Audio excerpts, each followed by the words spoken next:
Hi and welcome to RAGONET. Today we're going to be talking about a few different topics. We're going to talk about the USB Type-C on the new iPhone 15, as well as the new feature they have on the release of iOS 17.1 with Namedrop. We're going to talk about that and the issues and concerns people have, as well as the overheating issue with iPhone 15. As well as I'm going to add in addition at least one security tip at the end, so that way there are some new methods you can use to try to secure your online accounts a lot better. So let's get into it. So now when it comes to the iPhone 15, now there's an overheating issue that's been going on. My friend actually did get an iPhone 15. I did ask him to see if he had any overheating issues by using his phone.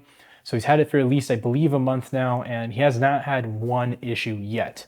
So I did do some digging onto why is it causing this issue of overheating on the new iPhone 15? Well, it turns out some of the apps are causing these issues, and it's third-party apps. So right now, Apple is working with those software developers to try to get that resolved, so that way it does not overheat the iPhone 15s anymore. And it's doing with the chipset that they have on there. I guess maybe some programs are not working properly with that chipset, causing it to overheat. I'm not exactly sure. I didn't really dig into it myself, but that is one issue that is causing it. So hopefully that gets resolved soon with the future updates or just updates on the apps itself, maybe the phone or comes to the apps. Now, the other thing is the USB Type-C. Okay, so I did see some articles back in the day, at least the last few years, talking about iPhone switching to USB Type-C. Now, that has become a standard in the European Union area. So iPhone wanted to keep their Lightning cable. Well, it turns out most people did not like that, and being different is one of the things that Apple likes to do. Now, here's the thing. Most people have USB Type-Cs. Everything does, even their laptop, at least for Apple, has USB-C for charging the laptops. So it's like, why not do it to the iPhone as well? Well, it turns out they were forced to do it through the European Union. So now they incorporated the USB Type-C. So now everyone has that as a standard, and if you have a USB-C cable lying around anywhere, you can utilize that, which is amazing. So the next topic we're going to be talking about is Namedrop. Namedrop has been a big issue with most. Now, the being is that people are concerned that if you grab your iPhone and then you grab another one lying around, you can just tap them and now you have their contact. Well, that's not exactly how that works.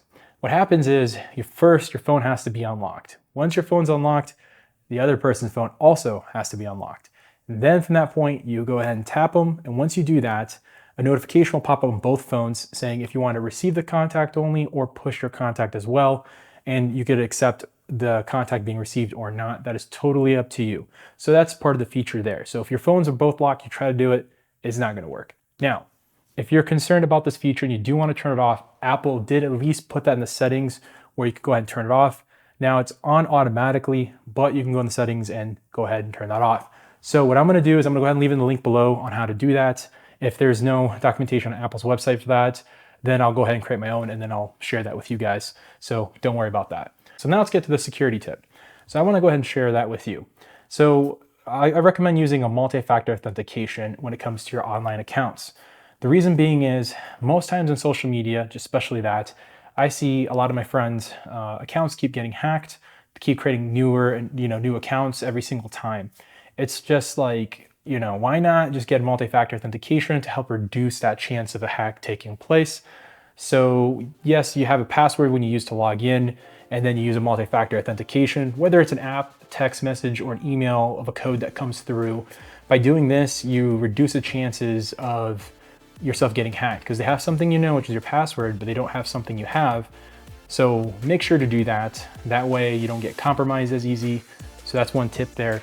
So I'll keep you updated on the most new tech news out there, as well as any new security tricks or tips, or even just old ones that most people forget about.